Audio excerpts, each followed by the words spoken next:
On va revenir un peu sur les prestations individuelles des joueurs sur ce match, et notamment Vinicius, qu'on attendait, qui avait fait une prestation assez étincelante au premier match avec ce merveilleux but. Là, il a été peut-être un peu plus muselé par l'ami Walker. T'en as pensé quoi, toi, Sam, de Vinicius? Nul. Je suis désolé, hein. Mais on l'a adoré, on a toujours dit que c'était pour moi, cette saison, c'est un des meilleurs, si ce n'est le meilleur joueur du monde. Mais là, ce soir, nul. Il a été nul, il n'a pas été bon. Ça arrive de faire de mauvais matchs ce soir. C'était cata, il n'a rien réussi. Il a essayé un moment de faire une percée, Walker, il lui a dit « reviens ici ». C'était franchement, Vinicius, c'était un match cata. Ça arrive de rater ses matchs. On espère qu'il s'en remettra parce que c'est quand même un excellent joueur. Pour moi, en termes de percussion, il n'y a pas mieux que lui. Mais voilà, c'est raté, il n'a rien réussi. Voilà, il n'y a rien d'autre à dire. C'est dans ce match-là qu'un grand Thomas dit finalement, Walker, je pense qu'il a dit à Vinicius, tu dis partout que t'es une terreur, mais chez nous, on trouve super sympa. Et là, c'est vraiment ce qu'il lui a fait. Il a bouffé de fond en comble. On voit à un moment, normalement, des débordements que Vinicius réussit à la perfection. Là, Walker, il a rien lâché et il est parti jusqu'au bout. Donc, forcément, tu dis bon, ça peut arriver un match pour Vinicius.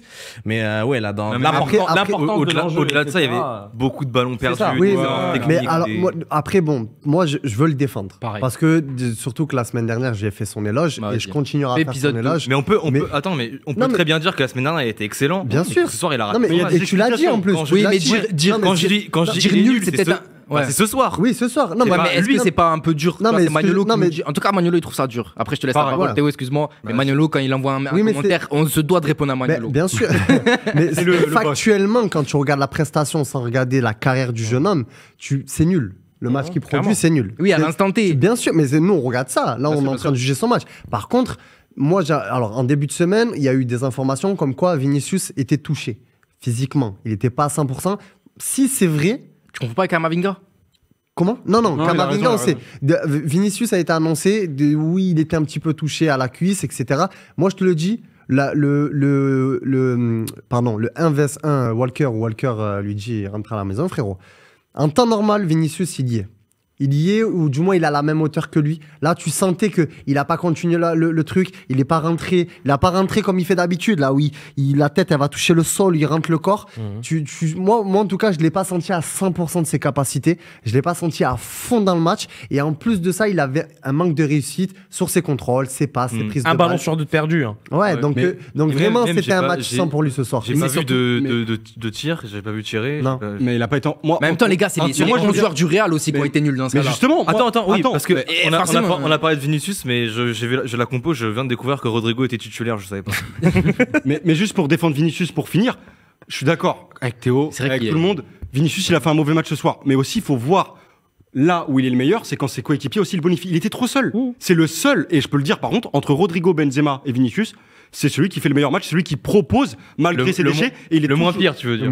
Oui, voilà, si tu veux. Mais c'est le seul qui propose. Il est toujours esselé. Sa relation avec Benzema, on l'a pas vu. Benzema, on l'a pas vu pour combiner. Et comment tu veux que Vinicius, aujourd'hui, quand ses milieux de terrain sont dans un mauvais jour, que ses coéquipiers ne sont pas là pour l'épauler, comment tu veux qu'il soit bon? Il est un peu trop seul. Et après, ça n'enlève rien à sa mauvaise prestation. Mais c'était surtout dû aussi à la prestation de Walker, qui a été noté à 7 sur Foot Mercato. Il aurait peut-être même mérité plus parce que franchement il l'a mis dans sa poche. Vinicius, je me rappelle d'une action dans la surface à un moment genre tranquille, tac, il gagne son duel et j'ai l'impression que c'était ça pendant tout le match. Mais c'est surtout en fait ce qui est dommage avec Vinicius, c'est que c'est justement dans ce genre de match-là où il réussit à t'avoir cette étincelle, tu la voyais jamais arriver. Comme justement avec le but sur quand il dépasse Fernandinho et qu'il va aller marquer, alors que je crois on revenait d'un but de 2-0 etc. et qu'il met le but du 2-1. C'est justement là où tu t'y attends pas. Et je pense que c'est ça aussi où Manchester City a été très intéressant, c'est-à-dire qu'il y a eu, enfin même dans la perte de balle quand ils n'avaient pas le ballon, il y avait aucun temps faible. C'est-à-dire que tout le temps concentré jusqu'au bout, ce qui fait que Vinicius il a jamais eu ce moment où il peut profiter d'une passivité de City et derrière justement réduire au moins l'écart quoi. En fait, je vais piquer la phrase que Youssouf qui est à la régie qui a dit tout à l'heure. City n'a pas fait 2 fois la même erreur. Ils n'ont pas fait 2 fois la même erreur et vraiment ça s'est ressenti à un moment, alors je ne saurais pas te préciser à quel moment, mais je sais que 65e, 70e, t'es toujours encore à 2-0. Quand tu vois le bloc défensif qui était en place, quand tu voyais Haaland qui était limite à la demi-lune de la surface de réparation, tu te dis là, ok, les mecs, ils veulent pas faire la deuxième erreur. Et ça s'est ressenti. Et quand tu as un bloc comme ça, où psychologiquement, et là, c'est vraiment l'aspect psychologique, où quand toi, tu t'appelles Stones et que tu vois Haaland qui est là à 5 mètres de toi, tu dis ok, toute l'équipe est prête à faire la guerre maintenant, c'est bon, il se passe rien. Et je pense que le match, tu peux le jouer pendant 3 heures ou même 3 jours, le Real n'y arriverait pas ce soir. Non, c'est ça, mais c'est pour ça qu'on a dit top performance de City, parce que arriver à bloquer Vinicius et Rodrigo, c'est un et Benzema, génie. Rendre génie. Les gars, j'aimerais bien aussi qu'on parle du 9 parce qu'il a eu exactement la même note que Kamavinga, alors que peut-être qu'il a fait un plus mauvais match. Je sais pas, vous allez me le dire. Et on parlait justement de ce travail de l'ombre. Est-ce que là, c'est un travail de l'ombre ou c'est un travail inexistant ce soir? Peut-être que c'est parce qu'on est français et qu'on est un peu chauvin, tout ça. Mais Benzema, c'est quand même une saison super dure qu'il a. Il est souvent blessé. Le rythme, il était pas là, donc. C'est un peu aussi voilà, c'est digérer le ballon d'or. Non mais ça on est tous d'accord avec ça, mais sur vraiment la prestation ce soir. Moi, Karim Benzema, tu peux pas lui en vouloir sur un match comme ça quand tu vois l'apport défensif qui a été donné par Manchester City.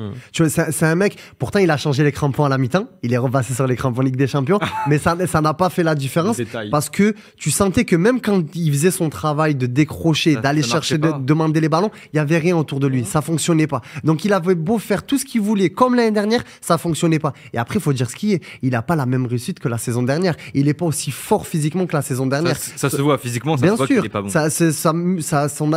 Son additionnement de blessures, sa accumulation de fatigue, pardon, et en même temps sa digestion du ballon d'or. Et surtout qu'en plus, il vit depuis 15 ans dans une pression psychologique qui est hyper dure, tu vois. Et là, il se dit peut-être ce soir, ben ça y est, c'était le match de trop. Mais juste pour Benzema, je le rejoins, mais on parlait de travail de l'ombre la semaine dernière, là il y a le travail de l'ombre, mais premier sens du terme, hein, c'est l'ombre, on n'a rien vu en fait. Pour moi là ce soir malheureusement, non mais vraiment j'ai rien vu de la part de Benzema dans le travail de l'ombre, aussi parce qu'on avait un Real désorganisé, il n'a pas pu s'appuyer sur des joueurs complémentaires à son style de jeu, mais là ce soir Benzema c'est le néant et c'est peut-être, comme tu l'as dit, moi je vais le défendre grâce à ça, au niveau physique, cette saison ça a été très compliqué au niveau physique et on le sent dans ses prises de balles, dans ses appuis, dans ses courses à haute intensité, etc. Mais Benzema, malheureusement, ça sera une saison en Ligue des Champions qui sera en dents de scie et voire plutôt mauvaise dans la globalité. Et bonne chance l'ami pour retrouver son niveau l'année prochaine. On peut pas dire mauvaise. On peut pas dire si, mauvaise. en dents de scie, mais qui penche vers le moins bon que le bon. On a connu du moins bon de Karim Benzema en Ligue des Champions quand même. Oui, non mais j'ai dit comparé à la saison dernière. Voilà, après comparé à la saison dernière, il y a je ne sais combien de joueurs qui. Oui, non mais c'est pour ça que j'ai dit moins bon en dents de scie parce qu'il a fait contre Liverpool un très bon match. Au retour un peu moins, mais ça va. Contre City, match aller, j'ai dit que c'était. Moi, j'ai bien aimé. Match retour, tu vois, c'est vraiment. C'est oui, c'est ça, ouais. Non, mais là, c'est pareil. C'est exactement ce qu'on disait. On est des enfants pourri gâtés. Oui, parce qu'on a une Ligue des Champions. Ça me faire gronder quand il dit ça. De la part de Benzema l'année dernière, où le mec, que ce soit au match aller ou au retour, il était transcendé. Il sort ça à 34 ans déjà. Déjà, c'est incroyable. Et tu veux qu'il ressorte ça un an après. Et c'est dur de le renouveler. Il aurait pu, hein. Il aurait pu, mais c'est compliqué. Les gars, il a une saison qui est compliquée. Au-delà du sportif, avec ce qui s'est passé à la Coupe du Monde, tout ça, c'est pas évident, tu vois.